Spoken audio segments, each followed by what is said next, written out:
বলতেছে এর জন্য আর কি আপনার কোনো চার্জ আসেনি, নর্মালি চার্জ আসে, ফ্রিতে পেয়ে গেলাম। রোজা রমজান মাসে ধুলাবালু খাইতে কি আর ভালো লাগে। যাই হোক, আসসালামু আলাইকুম সবাইকে, কে অবস্থা সবার, কেমন আছেন? তো ধুলাবালু থেকে বেরোইলাম আর কি, ওদিকে অনেক ধুলাবালু। রোজা রেখে আসলে কথা বলতে এমনিতেই ভালো লাগে না, তার উপর যদি আবার ধুলাবালু পেটের মধ্যে যায় তাহলে তো আরও ভালো লাগবে না, স্বাভাবিক। তো ধুলাবালু থেকে বেরোইলাম, এখন একটু কথা বলি আর কি। তো যাই হোক, আশা করছি সকলের রোজা বেশ ভালোভাবেই যাচ্ছে। রমজান মাস, সকলেই চেষ্টা করবেন সবগুলো রোজা রাখার। দোয়া করি আল্লাহ সকলকে সুস্থতায় পরিপূর্ণ করে দিক রমজান মাসে। এখন আমি যাচ্ছি হচ্ছে হাউস বিল্ডিং যাব একটু, এয়ারটেল অফিসে। ওখানে ফোন আসতেছে কি আমার, না ওখানে মূলত আমার একটা সিম, ফিজিক্যাল সিম, ওটা ই সিম করতে হবে আইফোনের জন্য। তো আসলে রোজার মাসে বাসা থেকে খুব একটা বের হতে হয় না, খুব বেশি প্রয়োজন না হলে বের হই না। রোজার মাস যতটুকু সম্ভব বাসায় থাকার চেষ্টা করি, বাসায় সময় দেই। এ কি, এদিক দিয়ে আবার বন্ধ করছে কবে? সামনে দিয়ে এটা নিতে হবে, কি একটা অবস্থা রোজার মাস। এইটা বন্ধ করে ভালোই করছে, এখানে জ্যাম লেগে থাকতো, সিগন্যালের যে জ্যামটা সেটা পড়তো এখানে। এইবার ভালো হয়েছে, এদিক দিয়ে মানে ওই সেক্টর দিয়ে যারা আসবে, সোনারগাঁও জনপদ দিয়ে যে যানবাহনগুলো আসবে সেগুলো এই যে পলওয়ালের সামনে থেকে ইউটার্ন নিবে। আর এদিক থেকে যারা এই যে সেক্টরের ভিতরে ঢুকবে তারা হাউস বিল্ডিং পার হয়ে ফ্লাইওভারের নিচ দিয়ে রাস্তা কেটে দিতে ওদিক দিয়ে ইউটার্ন নিবে। এটা ভালো হয়েছে আর কি, এখানে ওই এই জ্যামটা লাগবে না বা লাগে না এখন। এই যে সামনে কাটাটা, এটা দিয়ে আর কি ইউটার্ন নিবে।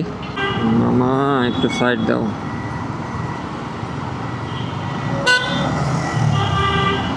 দেখো তো কি অবস্থা, একটু যাও।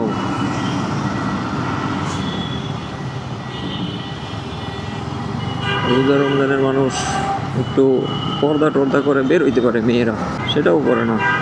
আল্লাহ হেদায়েত দিক।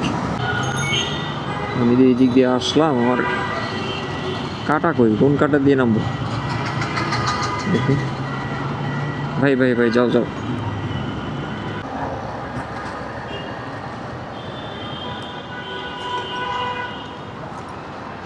তো যাই দেখি, থাকুক এখানে আপাতত। A few minutes later. তো এখানে আমার কাজ শেষ, ই সিম হয়ে গেছে। ফিজিক্যাল সিমটা ই সিম করতে নর্মালি চার্জ লাগে, কিন্তু আমার লাগলো না। আমি জিজ্ঞেস করলাম যে আমার চার্জ কেন লাগবে না, মানে কৌতূহল নিয়ে জিজ্ঞেস করছিলাম। আমি জানি 200-300 টাকার মতো লাগে। সে বললো আপনি হচ্ছে এয়ারটেল ইউজার, মানে আমার আরও এয়ারটেল সিম আছে আরও 1-2টার মতো। বলতেছে এর জন্য আর কি আপনার কোনো চার্জ আসেনি, নর্মালি চার্জ আসে। তো আর কি ফ্রিতে পেয়ে গেলাম, টাকা খরচ হলো না।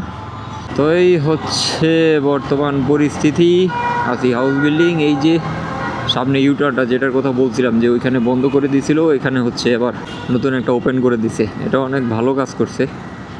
আচ্ছা, আর একটা কাজ করে নিয়ে যাই আমি হচ্ছে একটু বাইকটা সার্ভিস করাবো টুকটাক। সার্ভিস মানে হচ্ছে সেরকম সার্ভিস না, আমি ওই যে একটা ফুট রেস্ট লাগাবো, পিলিয়ন ফুট রেস্ট যেটা, সেটা লাগাবো পেছনে। পিলিয়ন ফুট রেস্টটা লাগাইতে মনে হয় 300-400 টাকা লাগবে মনে হয়। MT-50 ফুট রেস্ট সহজে পাওয়া যায় না, এটা যদিও পাওয়া যায় হয়তো মডিফাই করে লাগাতে হয়। যাই দেখি পাই কি না, যদি পাই তাহলে লাগাবো। ইফতারের অনেক আগে আগে আসছে, এটা ভালো হয়েছে। আর একটু পরে আসলে এখানে অনেক ভিড় লেগে থাকে, অনেক মানুষ থাকে। এখন আসছি, ঝটপট কাজ করে চলে যাই।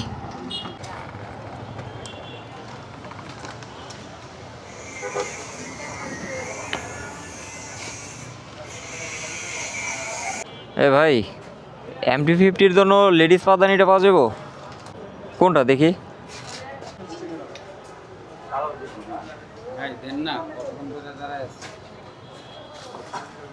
দুইটা ভাই দেখি।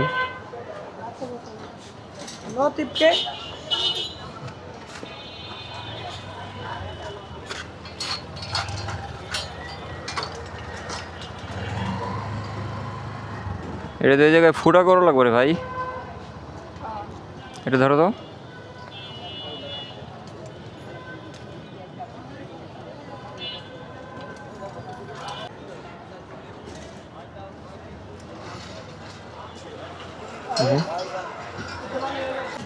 ফুটা ছাড়া কোনো অপশন নাই না?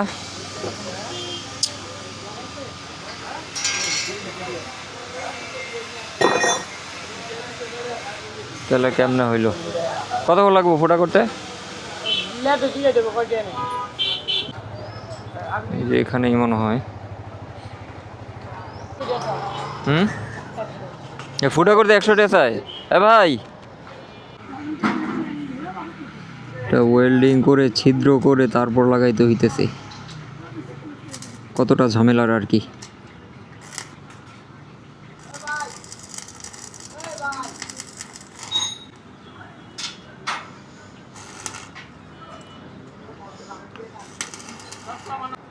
কাজ কীরকম হয়েছে আমি তাও জানি না, আমি চোখে কিছুই দেখতেছি না। হ্যাঁ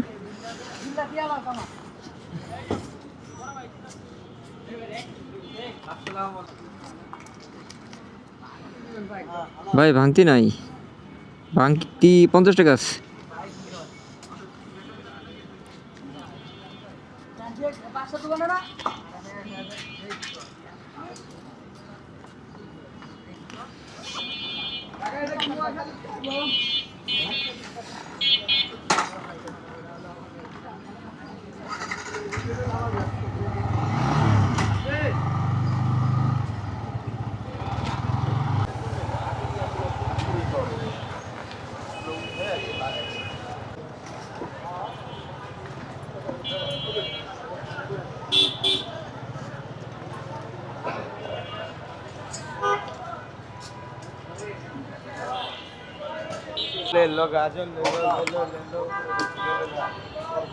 তাহলে কত হইলো?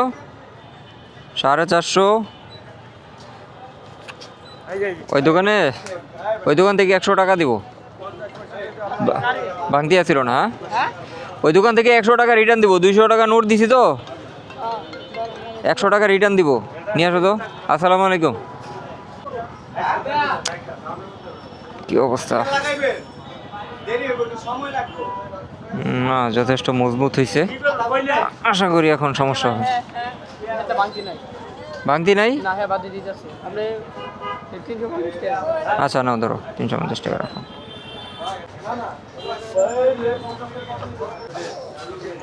কাজ শেষ, এখন বেরোই পড়ি। বিসমিল্লাহ। বেরো ভাই।